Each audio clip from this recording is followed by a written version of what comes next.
Same thing with our thoughts. When I'm feeling really, really lousy, it's really hard to enforce a positive thought on myself.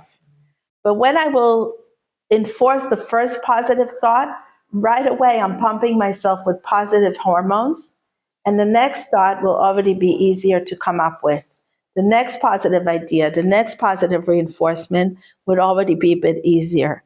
And the next one would be a bit easier. So again, I could be sitting there, I'm aging, I'm getting older, I'm looking awful, I'm this, I'm that, right? And my health is declining, right? But I'm going to run to another doctor and another doctor, right? I'm all in pain, etc., etc. Or I could be like, life is beautiful, right? I could fake it until I make it with a little bit of makeup, right? And I can start reinforcing upon myself a better feeling, right? It's like Jody and I were talking back in the kitchen, in the coffee corner, right? It's like you wake up in the morning. You know that actually we all wake up. Why do we have morning anxiety? One of the issues. Why do we have morning anxiety? Anybody knows? Not knowing what's going to be. That's a good one, but that's the spiritual, emotional explanation. But the physical explanation actually is that we have extra cortisol in the morning, which is the stress hormone. Why do we have God, what kind of a stupid game is this? Like, why are you giving me cortisol in the morning to ruin my day? Do you hate me? Right? No, we actually get cortisol to get us out of bed and get us going. Because that first infusion of cortisol is supposed to give us that basically kick in the right, to get out of bed and start doing something. It also wakes up our hunger, and gets us to have a breakfast. So it's a blessing in our life. But what we do with that blessing is we interpret it as a curse, which gets us stuck in bed for another who knows how long, and it actually can roll down into a whole day of anxiety for how many times did that happen to us, right? So, but if you this is so amazing. What does Yiddishkeit tell us to do in the morning? First thing you do when you wake up in the morning, before you even wash your hands, modani. Right away, you get into that mode of like, this is going to be a good day, right? Thank God, no matter what happened yesterday, today is going to be better. And what is modani?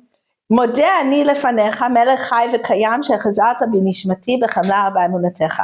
Thank you for giving me back my soul, right? And I'm admitting that there's a positive energy. What does it mean, בחמלה באמונתך?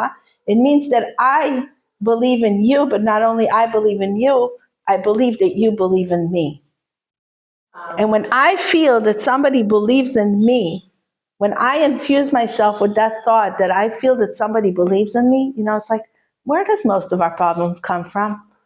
From nobody ever, gave us that feeling that we're worth something, right? Or not enough. Or from our childhood where, I personally come from a childhood where you were like, if you got 99, it wasn't enough if you didn't get 101, basically, right? Or A plus, or however you want to call it, right? You're never enough, right? But what if you're like, Hashem, I know that I'm amazing. I wake up with that thought, infusing that thought into myself. I know that I'm amazing. I know that I have a beautiful soul. I know that it's going to do great stuff in the world today. Go ahead. What do you want to say? First, that was a gift that you just gave us. Well, I never knew that about cortisol in the morning. But when it rings to my head, and Modani solves it. But if you don't have Modani, you don't know everything about that, that's fine. It solves the idea of a rocket ship.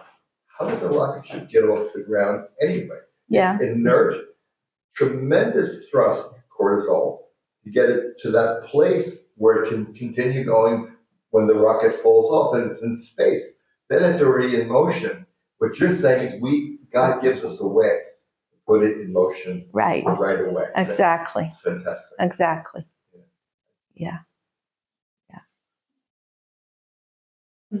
Okay. Yeah. I just want to say too that what comes to mind is that yet we're supposed to say thank you for returning my soul to me upon my waking. And that's so nice what you said, that saying that God believes in me. That's beautiful. But the thought that I also have is sometimes we wake up and we may not be grateful that our souls return to us, but we're still commanded to say it. So even if we don't believe in us, that entity believes in us. Right. It's beyond us. We're living beyond what we believe in ourselves. Right. There's something Right. greater. Right. Yeah. Thank you for like making it stronger. Yeah. Echo stronger. But it's also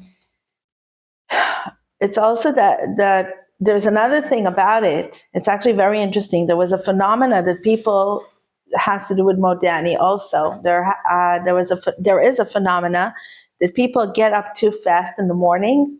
You jump out of bed, mainly because of the alarm clock, by the way, because the alarm clock kind of makes you jump. That's why they made up all these softer alarm clocks in our times, But so anyway, many people fainted because the bloodstream just, they jumped too quickly.